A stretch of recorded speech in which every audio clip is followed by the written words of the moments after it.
first thing you notice when you go hiking is it's a mistake. Oh, we're not walking anywhere in particular. There's nothing at the end of this trail. There's no bar or restaurant. Not even a vending machine. We're just idiots.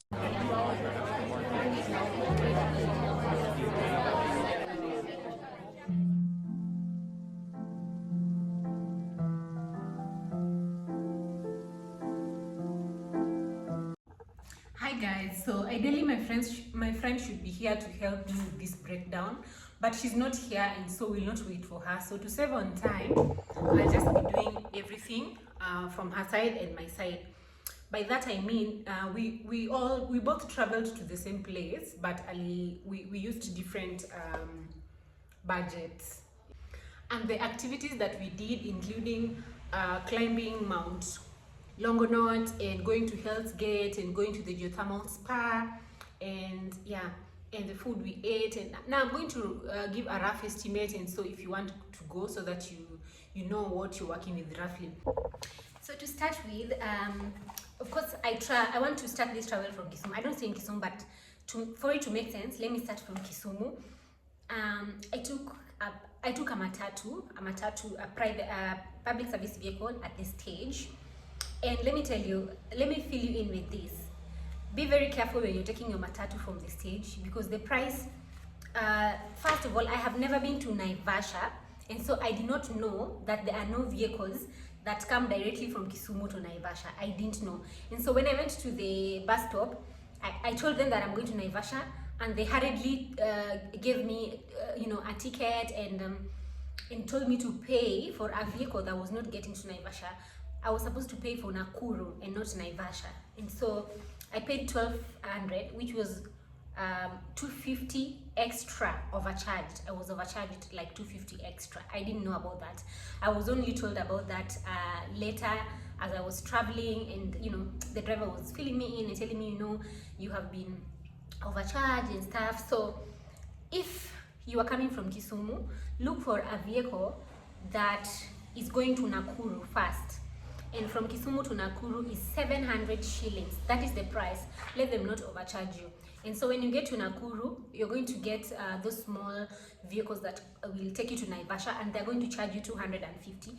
So anyway, from Kisumu to Nakuru to Naivasha now, I was charged 1,200 bob, and then that is my going. I had lunch. Let me start from lunch. I spent around roughly 600 bob. When you get to at the gate of Mount Longonot, you're going to be searched. There are things that you cannot carry to the hiking, like any plastic objects or items. You're not going to carry them, so you need to carry an undisposable bottle.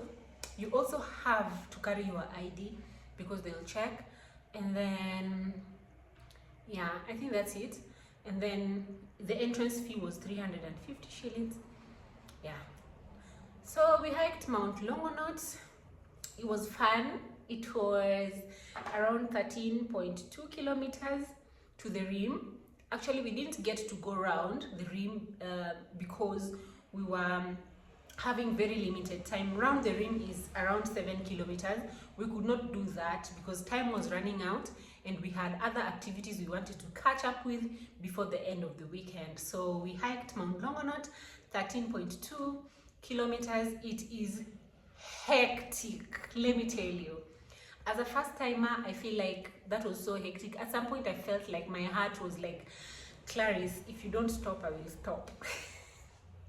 My heart was beating, I was tired, I was very, very mindful of what to put on. I feel like my shoes did me a lot of justice. They're not hiking shoes, they're not recommended hiking shoes, but the truth is that they're very quality rubber. I was not sliding, it has very nice grip, I was feeling comfortable in my feet. And so that made the hiking even more interesting.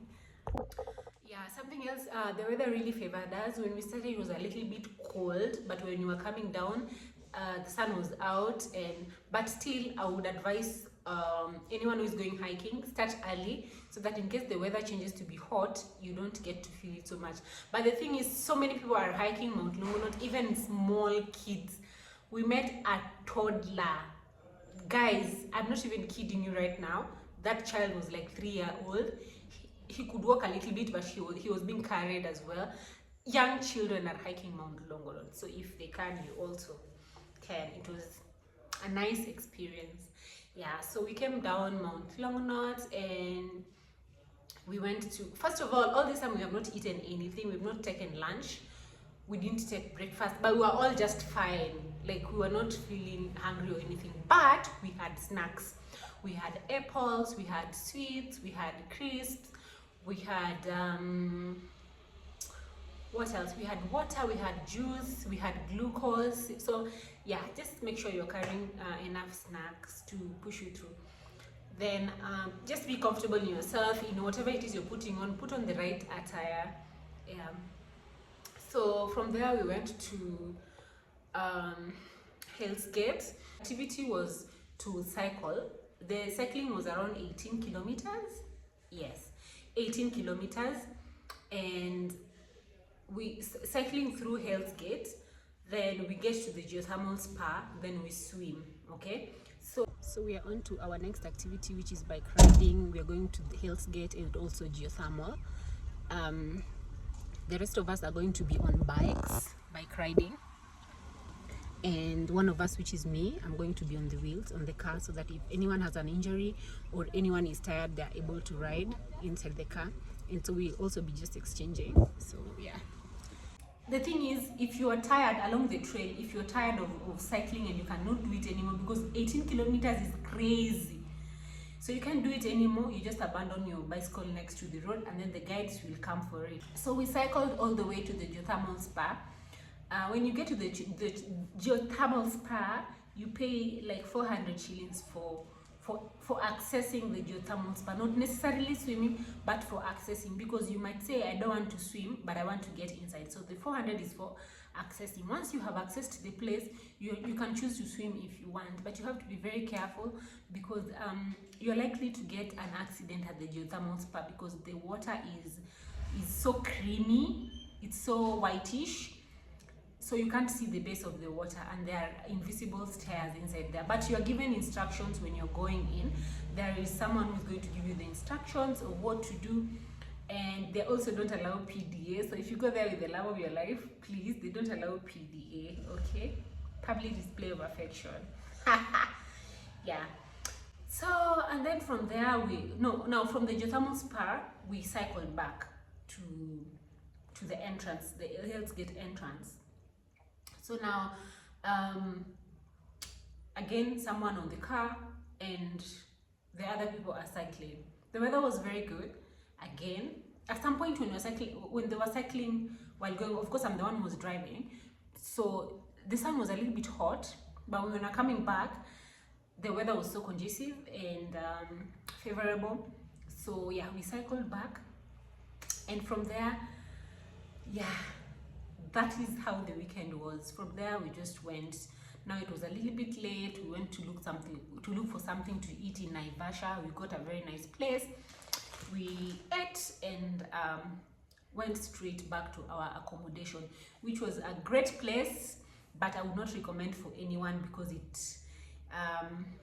we were not it was a great place, but at the end of it, there are some things that we noticed that were not really healthy for us. So yeah, that's it. So if you were to travel by public means, I spent approximately 5,500 shillings for everything, including transport, accommodation, and meals.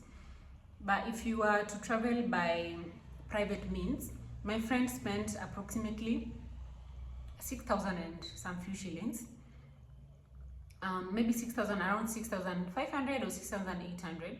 At a lower budget, you can travel by public means, which is, there's no big margin between public means and private means. Because you can see I used around 5,500, she used approximately 6,500 or 800 Apple. So just choose what works for you, that's what I'm saying. But I would still recommend that if private means is in your reach, yes, do it, because there's a lot of benefits that comes with traveling in private means, because you have the luxury of, you know, just stopping along the way for bathroom breaks, or for, you know, for just seeing any other site you want to see, or taking pictures, or just resting for no reason at all. Because again, I took my public means and I arrived much earlier than them. They arrived later, past midnight, but they arrived early. They arrived late, but they arrived happy, because I'm sure they, you know, there was a lot of scenery, there was a lot of things to see along the way. Other than myself, I was traveling in a public means, so I had to, you know, conform to the rules of public transport. Yeah. So another thing is that, and point to note, I said she spent 6,800, not as an individual. This is money that is split among the people who are going to cater for the gas, or rather fuel, and yeah. So if you can pull together with your friends and get money for fuel, so that you're able to travel comfortably in a private means. But that should not stop you from having fun. If you have the money but it's not in the reach of a private transport, just take a public transport, get there. Because again, I feel like mine was even more, it was still much easier, because when we got to the venue where we were sleeping, there's small distance, like going to Mount Longonot, going where I was using their transport, like they offered me a space in their car, so we were able to go together. But the main travel, where I had to come back now to Kisumu, I had to use public transport again, which was totally fine. Just get yourself a nice, comfortable vehicle and you'll still be totally fine. I hope this video was helpful. Thank you so much for watching, and see you again in the next adventure. You did good today. Really good. You might not see it. You might think it was just another day, but it wasn't. Every step you took today was a step forward, no matter how small. You faced challenges, you overcame obstacles, and you kept moving. Remember, every effort counts. Every bit of progress matters. You're building a better tomorrow with every action you take today. The struggles you faced, they're just stepping stones leading you to greater heights. You're stronger than you realize, more capable than you give yourself credit for. Be proud of yourself. You're doing the work, making things happen. Your journey is unique, and every twist and turn is shaping you into the incredible person you are meant to be. Sleep well, knowing that you are on the right path.